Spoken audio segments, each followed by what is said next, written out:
Welcome to Lydia Fenet's Claim Your Confidence, a podcast that will introduce you to the most powerful women in the world as they talk about their own confidence journey.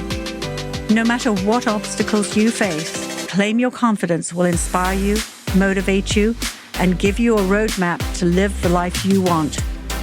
So, are you ready to claim your confidence? Welcome, everyone. My name is Lydia Fenet, and welcome back to Claim Your Confidence. I am coming to you from One Rockefeller Plaza. I'm sitting in a glass front booth at Newsstand Studios with an incredible woman and guest today, Lauren Buitta. I'm so delighted to have you here. Thank you for having me. Absolutely. So we are going to have a fascinating conversation about something that I've never discussed on this show before, and I'm not sure that many people are thinking about it actively, and that's national security. So I want to tell everyone a little bit about you.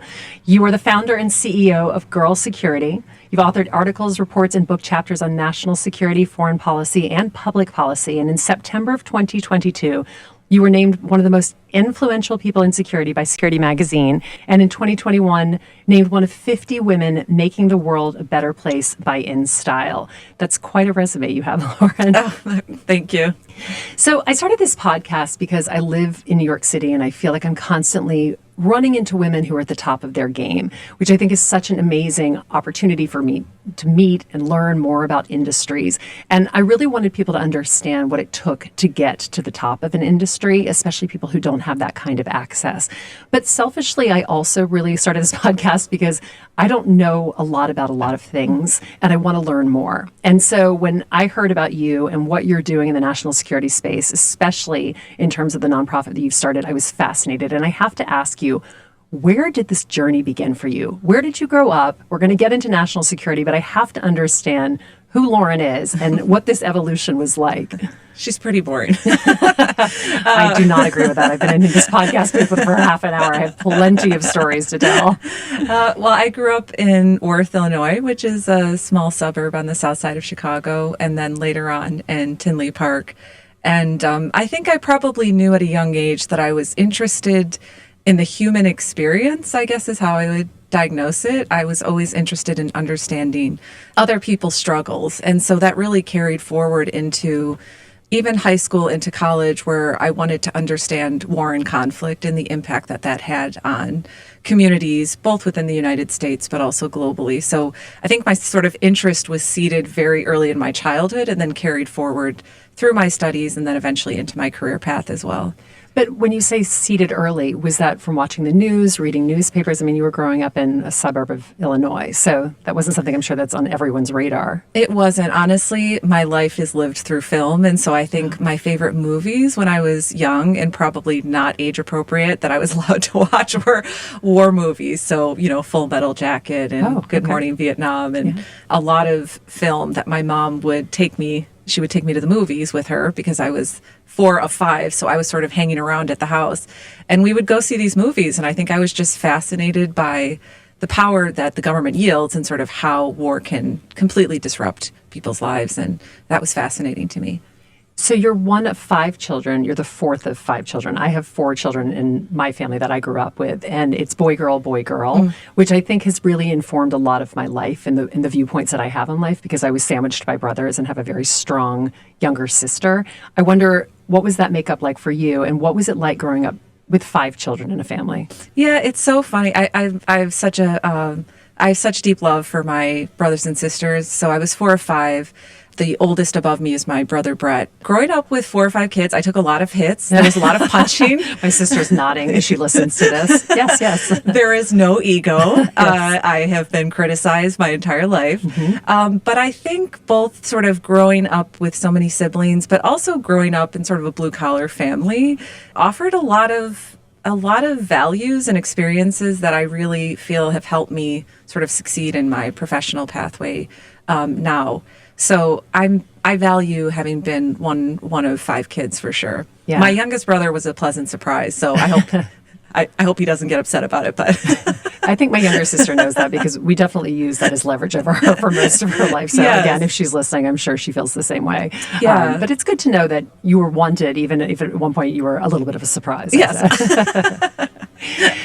I read an article where you talked a little bit about women and girls and the way that we're raised from a very early age, believing that we need to be protected. And I have a great story that I always tell about my father. Once we were talking about curfew, and as I said, I have an older brother and a younger brother, and my older brother and I are very close in age. I want to say 19 months apart. And I remember saying to him, I don't understand why Charles doesn't have a curfew. And my father always likes to have an outsized response. And he said, well, you know, Lydia, he's Southern, by the way, you know, Lydia, Charles will never end up in a ditch. Wow. And that was his explanation as to why I couldn't stay out as late as Charles. And the funny thing is, I remember thinking, yeah, well, that makes sense. Yeah. Charles could never end up in a ditch. Now, I don't know what ditch we were talking about or why I was going to end up in a ditch, but I do remember that conversation so vividly. And I would love to hear more about what you meant by that and what that means in your own life. Yeah, it's so challenging. I mean, I think one of the hardest aspects of our work is engaging with so many different types of girls from different parts of the country and realizing the array of security threats that they confront in their homes, in their communities. And I think sort of how that shapes a lot of the work that we do at Girl Security is that we sort of develop this unfortunate skill set, which is we, as you noted, we grow up feeling afraid of everything, but really having a false sense of security because a lot of the systems that are in place, whether it's the justice system or whether it's our security system, there really are very few protections for women. I mean, if you look at the percentage rates of domestic violence, women's actual security and how our society sees that is not actually imbued in the institutions that are supposed to be protecting women. So it's a little bit of hypocrisy. And the way that we sort of message that within our work is we have this unfortunate skill set of being very resilient, being very adaptive, and actually securing ourselves in spite of these threats. And it's not a skill set that certainly the national security sector hasn't valued, and I don't think our greater society sees it as a skill set as well, because teenage girls, women, are still the punchline in a lot of jokes. And again, violence against women continues to increase. So we're not really valuing women's physical security at all. And I think for me as a child, I grew up pushing norms. I mean, I always felt, even in my youth, that an emphasis on my appearance or even any girl's appearance was such a focal point of how we were raised. And I always felt that I was sort of trying to hide myself. You know, I'd wear my brother's clothes. I rode his dirt bike. I cut my hair short. I really tried to sort of escape a lot of that sense of emphasis on sort of the vulnerability of myself as a girl. And fortunately, I had a supportive mom and a brother who sort of allowed me to become who I needed to be in order to feel like myself and just sort of be in the world, to be honest. And so you stayed in Illinois through high school, and then you went to Boston College. I did. And you declared a major in poli-sci at what point? I declared my major second year. And what was that for you? That was just more of the interest that you learned in the films, wanting to understand a little bit more about the political landscape? Absolutely. I mean, I think I knew I wanted to do something in what I thought was foreign policy. I think it was just sort of the most natural way forward to get into a career or what I thought was something like foreign policy. But at that point, you said in an article, too, that you didn't see what college had prepared you for as national security. So when you are looking at the landscape, you're looking for your next step out of college. How did national security become what hooked you in? It's interesting. I actually was, I worked at a law firm for about a hot second when I first got out of college and realized that working 100 hours a week was not necessarily my dream job at the moment. And I really did want to do something in, like I said, what I thought was foreign policy and international affairs. But in Chicago, I didn't really see an opportunity for that. And I happened to just stumble upon a national security think tank. And again, I had no idea what I was getting into because I think, like most people, I thought that national security was spies, essentially. Yeah. And I thought that was the case until this morning. By the way, just for everyone listening, I actually thought Lauren was a spy, but she's not. I think many people probably question if I was. But then you couldn't tell us if you were. So actually, true. It's all a ruse. This is all a ruse. But yeah, and I remember being interviewed for the job and them describing national security, and I sort of took note of that. And I went back to my parents and I said, I just interviewed at this national security think tank. And my mom was very suspicious because, again, she too felt as though national security was spies or the military. And at that time, too, the war in Iraq was happening and my brother was deployed. And so I think my mom was just looking at me thinking, I'm going to have two children who are going to be away from home in this conflict. And that was very scary for her. Yeah. I also remember you saying that September 11th of 2001 was really formative because you were in college during that. So that was sort of helping to shape why you were headed in that direction as well. It was. And I think, again, when I started to work in national security and started to have access to conversations around decision making with respect to the war in Iraq and in Afghanistan, it was really a stark realization that political science does not educate one about national security decision making. It does not educate one about the human experience of war. And so it really was a little bit of baptism by fire, where I had this very personal connection to the war, but then I was also in a space where I was accessing these conversations that were being made on behalf of not just my brother's life, but the lives of everyone in the United States, and then, of course, in a global community as well. And so when you're in a think tank in national security, what is your day-to-day in that role? Like, what do you do every day? It's so funny. Whenever we ask girls what they think tanks are, they're like, we just imagine a bunch of old people sitting in an actual tank thinking. I was like, that's kind of what it is. Without the tank. Without the There's actual no tank. Yeah. But essentially, think tanks play the role of usually analyzing policy and offering recommendations to political leadership. And so a lot of what I was doing at the time was mostly focused on national security law. So decisions that we were making with respect to what to do with terrorist detainees in the battlefield, or what were some of the cybersecurity legal norms that we were starting to conceptualize around surveillance. So a lot of it was just sort of reading and analyzing and having a lot of conversations with people who could help make policy and decisions with respect to that. I was low on the totem pole at the time, but that was what I was privy to. And when you arrived, were you one of many women who were there? No, I was one of maybe, one or two women in every meeting or conference I had ever been in, which was surprising to me. I was talking to my dad earlier, and I worked construction through college in Chicago. And I said, I didn't think that when I entered a professional field that it would be as homogenous as it was. But still, to this day, you will hear from women in national security say the same thing, that they're usually one or few, 2 or 3 women in any room in national security, unless it's a focused event for women in national security, of course. Yeah. It's so interesting because I feel like women do bring a different side to every conversation. I mean, if you think about war, and you even talk about your brother, and you think about being a mom, which I know you have 2 children as well, sending your child to war, it's not that a father feels any differently about their child, but I do think there is something that, for women, I don't know what it is, it brings us to the table in a different way, which I think is incredibly valuable. And often in many cases, I think, too, we can be a little bit more measured in our approach to things, which, again, over the course of, if you have half a room that's filled with women and half a room that's filled with men, you're going to have that kind of discourse that you have, again, that I talk about in my own family with 2 boys and 2 girls. The conversations can get heated and go in different ways. There can be different energy that comes to the table, but I think ultimately we're better because we hear each other's arguments. It's true. I was working at the National Security think tank, but I was also working with women from Iraq who were rebuilding their communities following the war, even amidst the war. And there are unique experiences, whether it's women or people of color or gender minorities.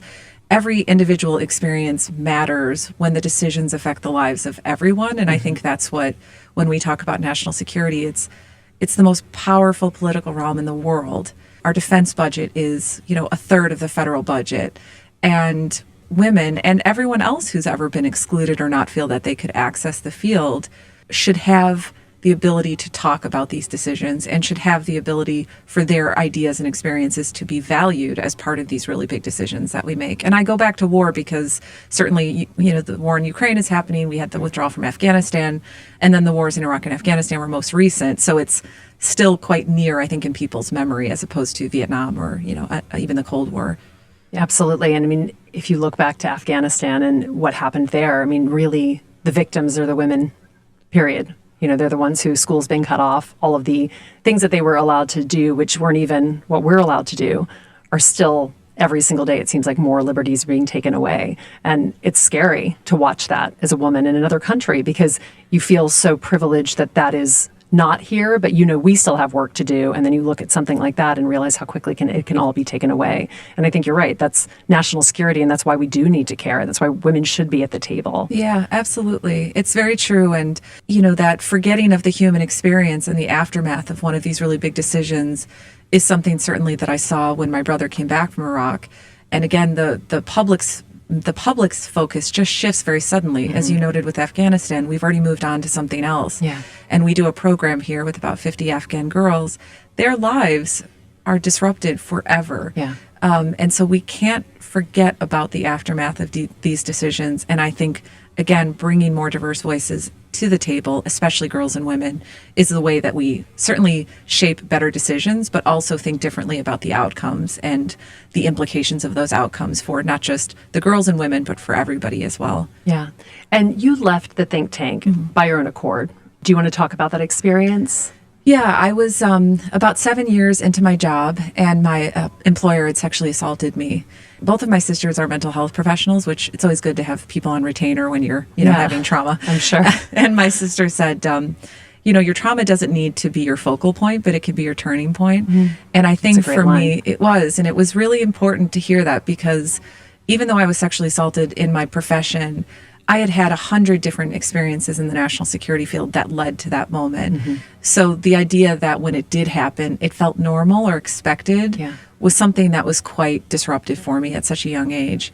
And I pivoted out of the field, but in doing so, it really gave me the space I needed to process and sort of heal and rebuild my own confidence. Since this is about confidence, it allowed me to rebuild my confidence in a way that I value now. And it was very much a turning point for me. Yeah. Thank you for sharing that, by the way. Yeah. I'm sure that that's not an easy thing to talk about. And it isn't, but I think we have to talk about it because it's it's such a common practice in the workplace, and it certainly still is in national security.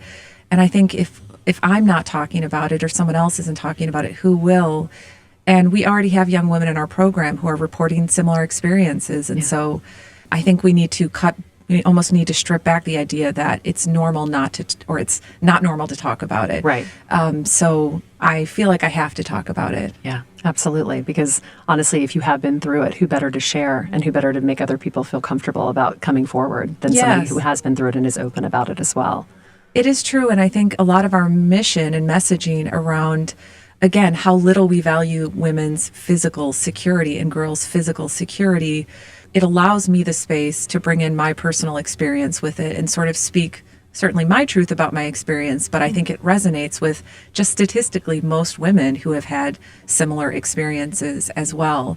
And I think it puts a fine point on this idea that we try to talk about girl security, which is we can, launch every war we want abroad to try to secure democratic ideals in other countries.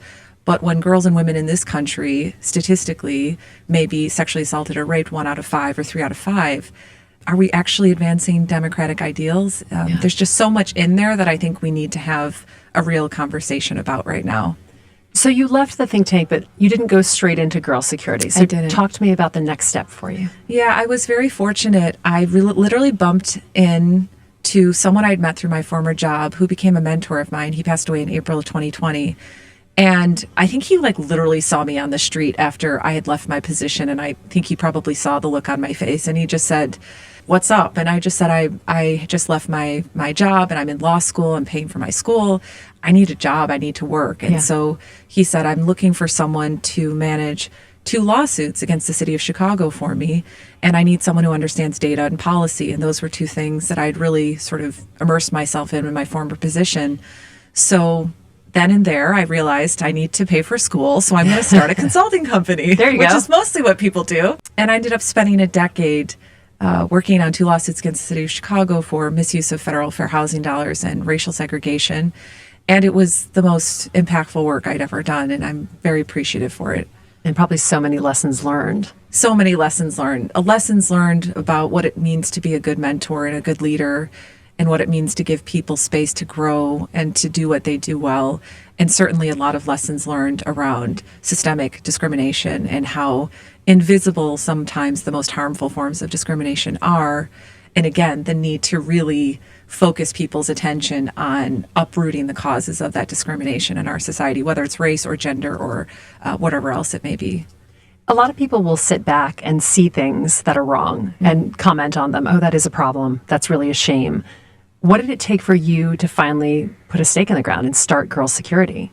Was it 10 years in this company, or what was there? Was there a catalyst? What was your turning point for this? I actually had the idea for Girl Security when I was 22.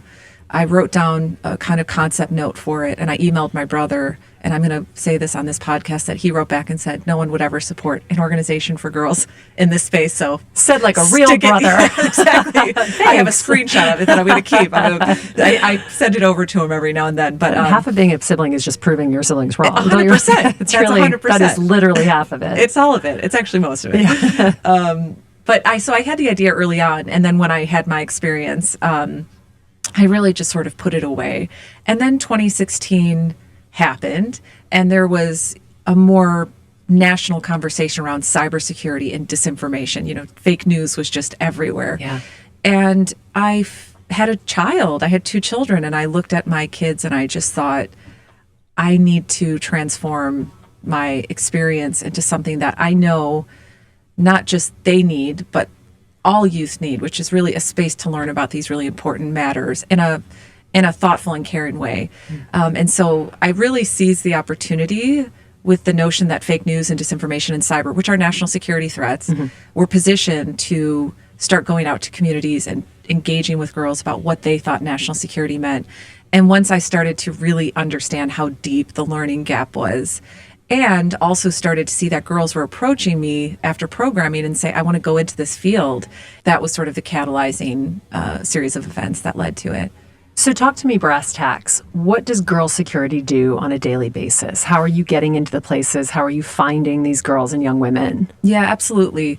Our primary focus is really on getting girls, women, and gender minorities into the national security workforce. We start at the high school level, so we have a mentoring program, a workforce training program, and then professional advancement as well.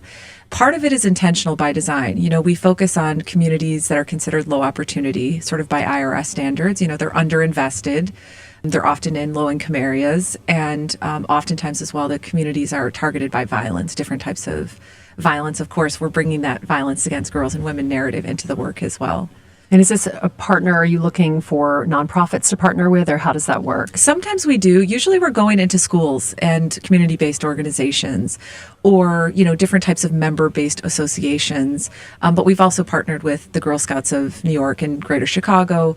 So we do partner with other nonprofits as well that have a broader reach. Because again, even if every girl who comes into our program doesn't pursue a career, we want them to feel like they can sit at a table and have a conversation about what they're reading in the news and feel confident in doing that. How do you find the gap? Are you closing this gap? Are you walking in and people have absolutely no idea about this field when you walk into this for the first time? And then how long does it take for people to understand it and then eventually maybe even want to go into it? It's interesting. One might think it might vary depending upon a population's access to certain information or education. But I would say generally across the board, very few young people know what national security is beyond some association that they have with pop culture or some kind of cultural representation of it. I mean, even for this generation, 9/11 is sort of like their Pearl Harbor. So they don't have that personal connection, but they do understand school safety, school shootings. They now understand the pandemic, which is a national security challenge. And so it's not a huge leap to bridge the gap for them between providing them with an understanding of how we've defined national security historically and sort of what our national security landscape looks now. And I would say for us, a measure of success is when we have a high school student who enrolls in our mentoring program, and then within 6 months or a year, they might enroll in our workforce training program. And that takes them into college or career. And then the next step, of course, is tracking them into their first career or internship, which is, sort of the organization coming full circle.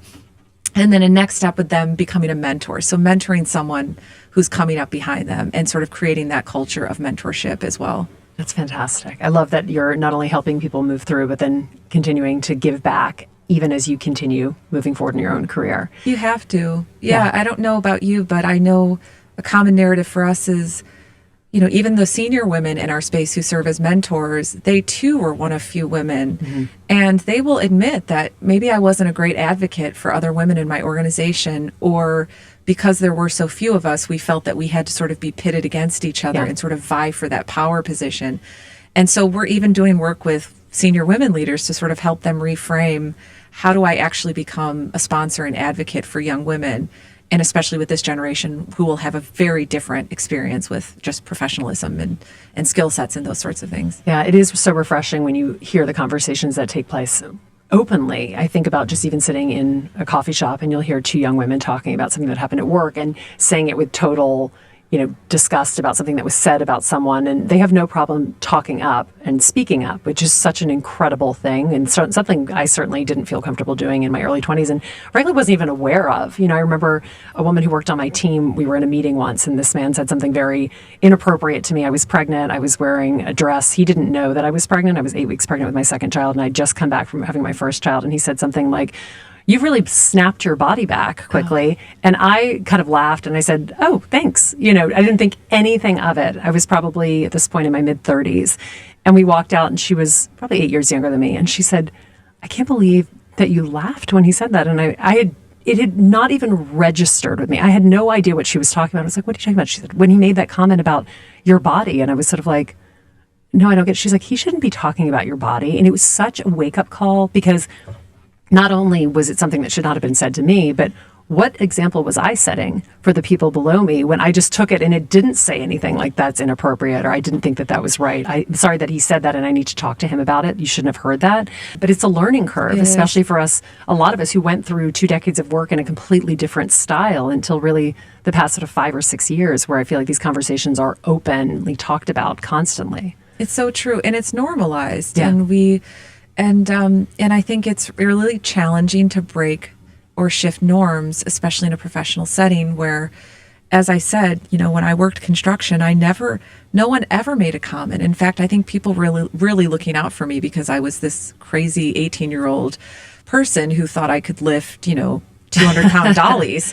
But I never had an experience where I felt insecure. And so I think when you're in a professional setting and people are wearing suits, it creates this very surprising dynamic that, especially for someone in their early career, can be very upending and very disorienting. And I think all of us have work to do to shift those norms. And so part of what we also do in our program is role play those scenarios so that they can have sort of that muscle memory of, okay, I remember we did that role play where someone said something and I reacted in this way. How do I hope I'll react? Knowing that sometimes we can't react how we wish we could in hindsight. Yeah. And that has to be okay too, because we are not creating the situations in which people are saying those things about our bodies or whatever it is. But I'm sorry that happened as well. Is this something you're doing with Girl Security right now where you're also speaking to the men and the boys in the organization or in the schools? I've often heard from colleagues and friends when I do speeches, because my first book was called The Most Powerful Woman in the Room Is You. So you can imagine that really people always think that that is for women only. What I've noticed in the past couple of years when I go in to speak, because the book came out in 2019, is it's actually open to everyone now. And my speeches have never been tailored towards men or women. I think, again, that goes back to having brothers and a very strong father, that I feel like everything I'm saying can be consumed by anyone. But with organizations now, I just did a speech for a city, and I remember turning on my screen, there were 250 people, every age range, men and women. It was an incredible thing to see. It was just sort of page after page of everyone, of every sort of gender diversity. And it was so refreshing because there have been so many times when people are sort of like, well, you're going to speak to our women's group. And there's, one sponsor who's a man, and then there are 100 women. And I always think to myself, things aren't going to change if we're having this conversation in an echo chamber. No. And it needs to be normalized, as you've said, because then it's not scary. Because I think the other side of this too is, I think a lot of men and boys don't know what to say sometimes. They don't have the language because they know what they should not say, or they think they know what they should not say. But then they're sort of in this in-between space where they feel like if they open their mouths, it could be the wrong thing. So they just don't talk to women or don't invite women to do things. And therefore, women aren't getting that exposure again. It's so true. And my son always jokes, when are you going to start boys security? Yeah. I was like, well, we can start that together. But no, we are very intentional about how we engage with boys and men in our program. I mean, certainly at the sort of leadership level, it's so important to have men speaking out on these issues and advocating for more inclusive, safer workplaces and making the case as to why diversity matters in national security, because there are lots of people right now making the case that diversity, equity, inclusion hurts our national security. And so we need those voices out there saying, the representation of diverse people matter, and that includes women, and all of us will be better off if there are more diverse people with different experiences in the room. Just practically speaking, it will yield more data insights that will shape more informed decisions. That's number one. And I think number two is later on this year, we'll release a high school curriculum that will be open to everyone. Boys and girls and gender minorities will have access to the learning and training that we do within our workforce training program. All of our programming is trauma informed. So, we specifically design programming for populations that have had different types of experiences. And so where we see our space, certainly with boys and men, is creating an alternative learning around national security, because again, the major theorists who are cited and sort of form the basis of national security studies have been men. And one of my colleagues, Gina Bennett, who's former CIA and is an extraordinary person, wrote something about this recently. There are male theorists who we base our military strategy on who say things like, women are beasts to be dominated. So we try to make the case. That is not true. It is not true. For the record, just, if you're listening, that is not the case. Not the case. Many, centuries old. And, Yes. But the idea is that we're trying to make the case that we can't separate these long-standing ideals, albeit these well-respected individuals by the field, from how they saw women at the time. There's no question that their perspective on women shaped their analysis of these particular theories that are still being practiced and studied in schools. So with our curriculum, we're trying to strip that away and give girls and boys and gender minorities access to learning through an equity-informed lens without being sort of bridled by this history that really is based on misogyny. Yeah. There was an ad that came out recently that I know Girl Security put a little bit of light on. It was about the military. Mm-hmm. It was discussing really men and women's roles in the military. Do you want to talk a little bit about that and about Girl Security's response? So CIA had a marketing campaign to try to attract more diverse recruits. And one of the featured people, who's also an amazing woman named Stephanie LaRue, who's currently head of DEI for the entire intelligence community, was featured as one of those people, sort of just showcasing who she was. And I guess what would be considered a not as traditional family environment. And she was lambasted both by the left and the right and her own community. And it's this idea that, once again, we're sort of damned if we do or damned if we don't. If we try to highlight the stories of diverse people to make the case that their stories matter, there's going to be factions of the society that unleash a lot of hate and a lot of misogyny and a lot of racism and discrimination. But if we don't feature those stories, then we can't inspire the next generation of young people to consider careers in this space. And then we can't transform this space as well. Yeah.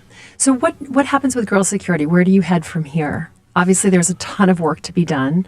And I'd love to know what we're looking for next, Lauren. World domination is World domination. You heard it here. You heard it here on the podcast. Put a pin. I really think what we want to do over the next couple of years is focused more at the research and policy level, which is, again, ensuring that employers, both in the public sector, so federal government, but our national security relies heavily on the private sector, the private tech sector, especially.